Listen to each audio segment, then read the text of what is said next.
چند وہ دعائیں جو صبح و شام کی ہیں، عام طور پر روزانہ پڑھ سکتے آدمی، اور ان کے پڑھنے سے نامہ اعمال کے شروع میں اور نامہ اعمال کے اخیر میں نیکی لکھی جا سکتی ہے۔ وہ دعائیں بھی سن لیں۔ ابو ہریرہ رضی اللہ عنہ نے روایت کی، اس کو امام نسائی نے اور ابن حبان نے اس کو روایت کیا کہ ابو ہریرہ رضی اللہ عنہ فرماتے ہیں کہ نبی علیہ الصلوۃ والسلام نے فرمایا کہ جب بندہ سونے کے لیے اپنے بستر پر آئے اور یہ دعا پڑھے، لا الہ الا اللہ وحدہ لا شریک لہ لہ الملک ولہ الحمد وہو علی کل شیء قدیر ولا حول ولا قوۃ الا باللہ العلی العظیم سبحان اللہ والحمد للہ، غفرت لہ ذنوبہ او خطایاہ، اس دعا کے پڑھنے سے اس بندے کے گناہ اور خطائیں معاف کر دی جاتی ہیں۔ وَإِن كَانَتْ مِثْلَ زَبَدِ الْبَحْرِ، وفی روایہ وَلَوْ كَانَتْ أَكْثَرَ مِنْ زَبَدِ الْبَحْرِ، اگرچہ اس کے گناہ سمندر کی جھاگ کے برابر کیوں نہ ہوں، اور ایک روایت میں ہے کہ سمندر کی جھاگ سے بھی زیادہ ہوں گے، پھر بھی اس کے گناہ معاف کر دیے جائیں گے۔ تو اب اس دعا کو پڑھنا زندگی کا معمول بنا لیں۔ کس قدر آسان ہے اللہ رب العزت کی نعمتوں کو لینا۔ چنانچہ ایک دوسرا عمل بھی ہے، وہ بھی لیٹتے وقت کیا جاتا ہے، یک نہ شد دو شد، ایک نہیں بلکہ دو عمل۔ چنانچہ ابو سعید خدری رضی اللہ تعالیٰ عنہ روایت کرتے ہیں، کنز المال میں یہ حدیث مبارکہ ہے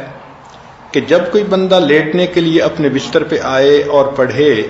استغفر اللہ الذی لا الہ الا هو الحی القیوم واتوب الیہ 3 مرات،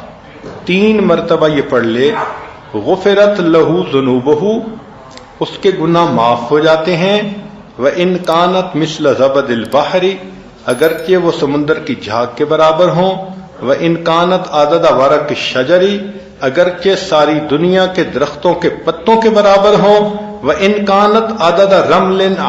عَالِجٍ، اگرچہ ساری دنیا کی ریت کے ذرات کے برابر کیوں نہ ہوں، اللہ سب کو معاف فرما دیتے۔ اللہ اکبر کبیرہ، وہ کتنا کریم پروردگار ہے کہ جس نے اپنے بندوں کو بخشنے کے لیے کیا کیا آسانیاں پیدا کر دی ہیں کہ 3 مرتبہ یہ استغفار پڑھ کر انسان کے سارے گناہ معاف ہونے کی بشارتیں۔ اور اب ہمیں یہ احساس ہوگا کہ ہم کتنے نالائق ہیں اور کتنے بے وقوف ہیں کہ زندگی کا اتنا عرصہ ان دعاؤں کو پڑھے بغیر ہم نے گزار دیا۔ ان پیراللڈ لاس، بہت بڑا نقصان کر لیا۔ ہمیں واقعی اس پہ بہت شرمندہ ہونا چاہیے اللہ کے سامنے، اور بہت افسوس کرنا چاہیے، اور آئندہ اس چیز کی امپورٹنس کو دل میں بٹھا کے ان اعمال کو باقاعدگی سے کرنے کا اہتمام کرنا چاہیے۔ اچھا، یہ دعائیں تو 2 ایسی تھیں کہ لیٹتے وقت بندے نے پڑھ لی، تو اس کا مطلب یہ کہ جو صفحہ زندگی ہوگا اس کے آخر پر اچھائی لکھی ہوئی ہوگی۔ اب جب انسان کی آنکھ کھلتی ہے تو زندگی کے صفحے کی ابتدا ہوتی ہے، اس وقت کی بھی دعائیں بتائی گئیں۔ چنانچہ نبی علیہ الصلوۃ والسلام نے ارشاد فرمایا کہ جو بندہ بیدار ہو اور بیدار ہوتے وقت وہ یہ پڑھے، لا الہ الا اللہ وحدہ لا شریک لہ،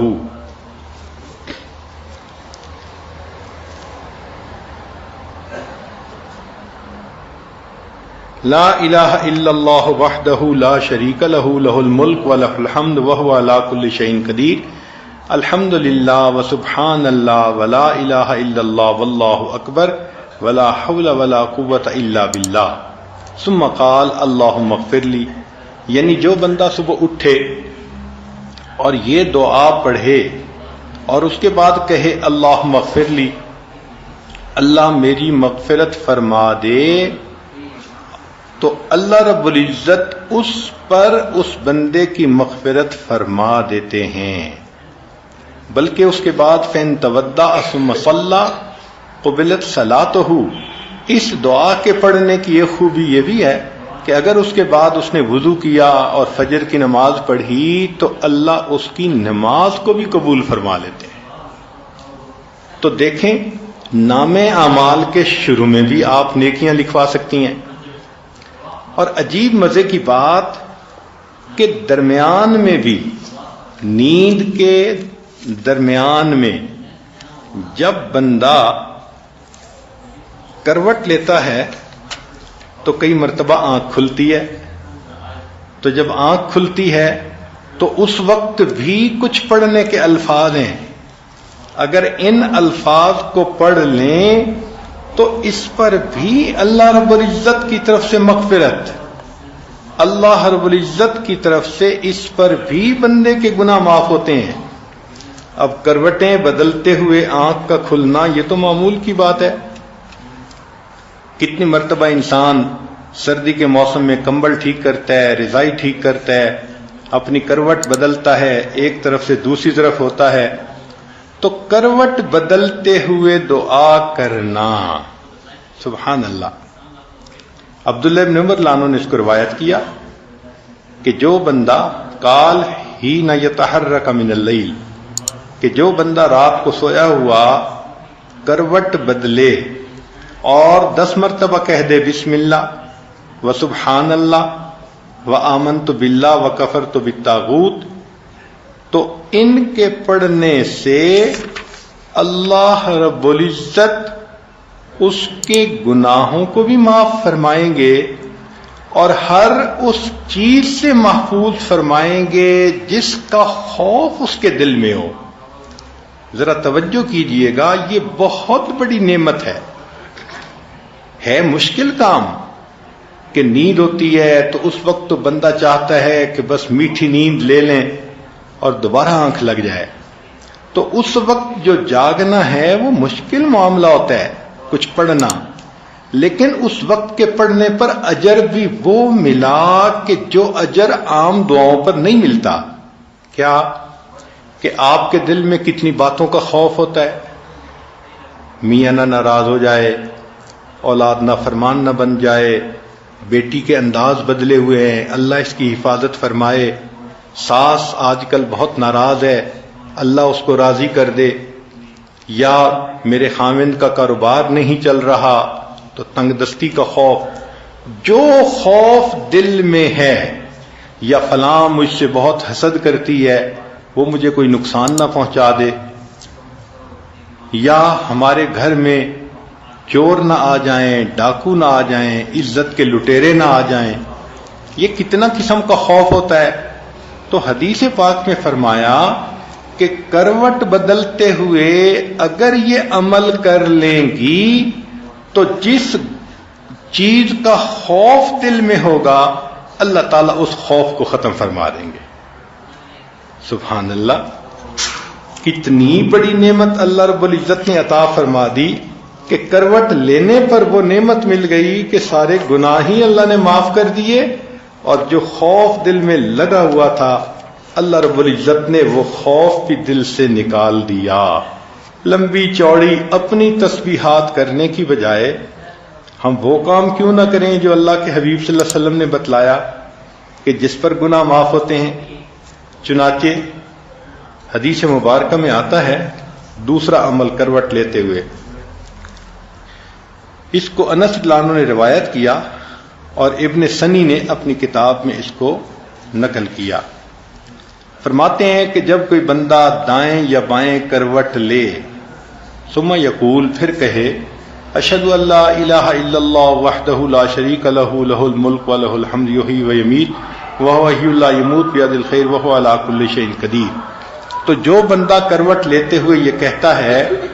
یقول اللہ عز وجل للملائکہ، اللہ رب العزت ملائکہ سے فرماتے ہیں انظروا الی عبدی، میرے بندے کو دیکھو کہ اس وقت بھی یہ مجھے نہیں بھولا، لا ینسنی فی ھذا الوقت اشہدکم انی قد رحمتہ، میں فرشتوں تمہیں گواہ بناتا ہوں کہ میں نے ان پر رحمت فرما دی، وغفرت لہ، اور میں نے اس بندے کی مغفرت فرما دی۔ سبحان اللہ، کروٹ لیتے ہوئے ایک مرتبہ پڑھنے پر اللہ فرشتوں کو گواہ بناتے ہیں کہ میں نے اس بندے کے گناہوں کی مغفرت فرما دی۔ اللہ اکبر کبیرہ۔ تو یہ تو اللہ رب العزت کا کرم ہے اور احسان ہے کہ رب کریم نے ہمارے لیے اس طرح راستے کھول دیے کہ ہم آسانی سے اپنے گناہوں کی مغفرت کروا سکتے ہیں۔ اور اب دو باتیں اور ہیں، مختصر سن لیجئے کہ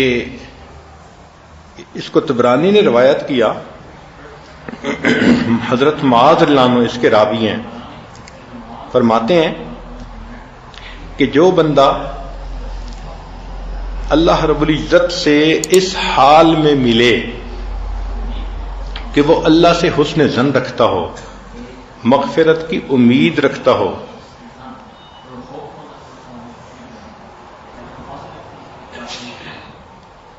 چنانچہ حدیث پاک میں فرمایا ان شئتم، اگر تم چاہو، انبأتکم، میں تمہیں بتا دوں، اول ما یقول اللہ للمؤمنین یوم القیامہ، کہ اللہ تعالیٰ قیامت کے دن ایمان والوں سے سب سے پہلے کیا بات کہیں گے، وَأَوَّلُ مَا يَقُولُونَ، اور یہ اللہ کو کیا کہیں گے، فَإِنَّ اللَّهَ يَقُولُ لِلْمُؤْمِنِينَ، اللہ تعالیٰ ایمان والوں کو قیامت کے دن یہ فرمائیں گے، حل احببتم لقائی، کیا تمہیں مجھ سے ملاقات کرنا پسند تھا، فیقولون، ایمان والے جواب دیں گے، نعم یا ربنا، اے پروردگار ہمیں آپ سے ملنا بہت پسند تھا، ہم دعائیں مانگتے تھے، اداس ہوتے تھے اور آپ کو ملنے کی تمنائیں کیا کرتے تھے، فیقول لما، اللہ پوچھیں گے کہ کیوں ملاقات مجھ سے کرنے کی تمہیں تمنا تھی، فیقولون، وہ جواب میں کہیں گے، رجونا عفوک ومغفرتک، اللہ ہمیں آپ سے مغفرت اور معافی کی امید تھی، فیقول، اللہ فرمائیں گے، فقد اوجبت لکم عفوی ومغفرتی، میں نے اپنے عفو اور مغفرت کو تم پر واجب کر دیا۔ سبحان اللہ۔ جو بندہ اللہ سے حسن ظن رکھے کہ وہ میرے پر مہربانی فرمائے گا، گناہوں کو معاف کرے گا، اللہ قیامت کے دن اسی بات کو بہانہ بنا کر گناہ معاف کر دیں گے۔ اور آج کی مجلس کی آخری حدیث مبارکہ، اس کو سلمان فارسی رضی اللہ عنہ نے روایت کیا کہ ان رسول اللہ صلی اللہ علیہ وسلم قال اذا رجف قلب المؤمن فی سبیل اللہ تحطت خطایاہ کما یتحط النخلۃ ای ثمارها، کہ نبی علیہ الصلوۃ والسلام نے ارشاد فرمایا کہ جب مسلمان کا دل اللہ کے راستے میں کپ کپانے لگے تو اس کی خطائیں ایسے جھڑتی ہیں جیسے کہ تیز ہوا کے چلنے سے کھجور کے خوشے گر جاتے ہیں، یعنی درخت سے پھل گر جاتا ہے جیسے تیز ہوا کے چلنے سے، ایسے جس بندے کا دل اللہ کی عظمت کو سوچ کے کپ کپایا، اللہ کی خوف سے کپ کپا گیا، اس کے گناہ اسی وقت جھڑ جاتے ہیں۔ اس کا آسان طریقہ کہ آپ شام کو سونے سے پہلے، یعنی مصلی پہ جب نماز مکمل کریں تو ایک عادت بنا لیں کہ پوری دن کے جو اعمال ہیں ان کو ریویو کریں۔ آج میں نے کیا کیا، کون سے اچھے کام کیے، اس پہ دل میں الحمدللہ پڑھ لیں، شکر ادا کریں، اور مجھ سے آج کون سی غلطیاں ہوئیں، کہاں میں نے بد نظری کی، کہاں میں نے بے پردگی کی، کہاں میں نے غیبت کی، اور جو جو گناہ اس دن سرزد ہوئے، کہاں میں نے جھوٹ بولا، کہاں کیا گناہ سرزد ہوا، تو ان تمام گناہوں کو سوچ کر اپنے دل میں نادم ہوں، استغفار کریں، اور اگر